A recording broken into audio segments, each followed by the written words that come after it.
Rajkot marketing યાર્ડમાં આજે વિવિધ કૃષિ પેદાશોની જોરદાર આવક નોંધાઈ હતી. મગફળી, ડુંગળી, કપાસ, ઘઉં સહિતના પાકોમાં સારો વેપાર થયો હતો. સૌરાષ્ટ્રના વિવિધ વિસ્તારોમાંથી ખેડૂતો પોતાની ઉપજ લઈને યાર્ડ પહોંચ્યા હતા, જેના કારણે યાર્ડમાં દિવસભર ખરીદી વેચાણની ચહલપહલ જોવા મળી હતી. યાર્ડમાં ઘઉંની આવક 2800 ક્વિન્ટલ નોંધાઈ હતી. ઘઉંના ભાવ 460 થી 591 રૂપિયા પ્રતિ મણ બોલાયો હતો. યાર્ડમાં કાળા તલની આવક 1680 ક્વિન્ટલ થઈ હતી. કાળા તલના ભાવ ખેડૂતોને 2250 થી 3770 રૂપિયા પ્રતિ મણ બોલાયો હતો. યાર્ડમાં ઘઉં અને કાળા તલની સાથે સાથે અન્ય પાકોની પણ આવક થઈ હતી. એરંડાની આવક 160 ક્વિન્ટલ નોંધાઈ હતી. એરંડાના ભાવ ખેડૂતોને 1330 થી 1413 રૂપિયા પ્રતિ મણ રહ્યો હતો. ઓર્ગેનિક ઉદ્યોગને કારણે એરંડાની માંગ યથાવત રહેતા બજારમાં સારો વેપાર નોંધાયો હતો. લસણની આવક 520 ક્વિન્ટલ થઈ હતી અને તેના ભાવ 1101 થી 2700 રૂપિયા બોલાયો હતો. લસણના ભાવમાં સારી ગુણવત્તા પ્રમાણે મોટો ફેરફાર જોવા મળ્યો હતો.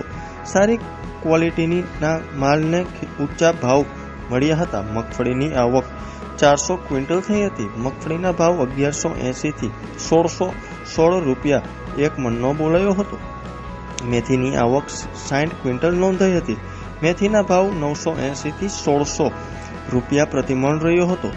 યાર્ડમાં ડુંગળીની આવક 2770 ક્વિન્ટલ થઈ હતી. ડુંગળીનો ભાવ 131 થી 450 રૂપિયા મળ્યો હતો. જ્યારે સૌથી વધુ બટાકાની આવક થઈ હતી. બટાકાની આવક 5040 ક્વિન્ટલ થઈ હતી. બટાકાના ભાવ 84 થી 290 રૂપિયા પ્રતિ મણ રહ્યો હતો.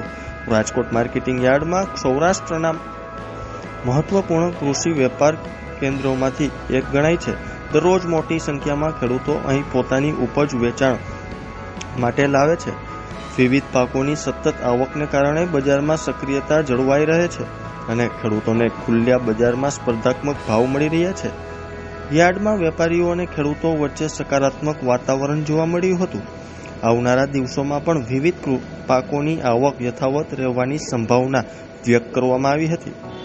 ખાસ કરીને ગરમીના દિવસોમાં લીંબુ, લસણ અને અન્ય ઉપજના ભાવ પર સૌની નજર રહે છે.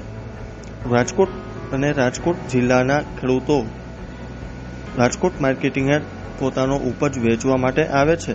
સુરેન્દ્રનગર, મોરબી, હળવદ સહિતના શહેરોના ખેડૂતો આવી રહ્યા છે.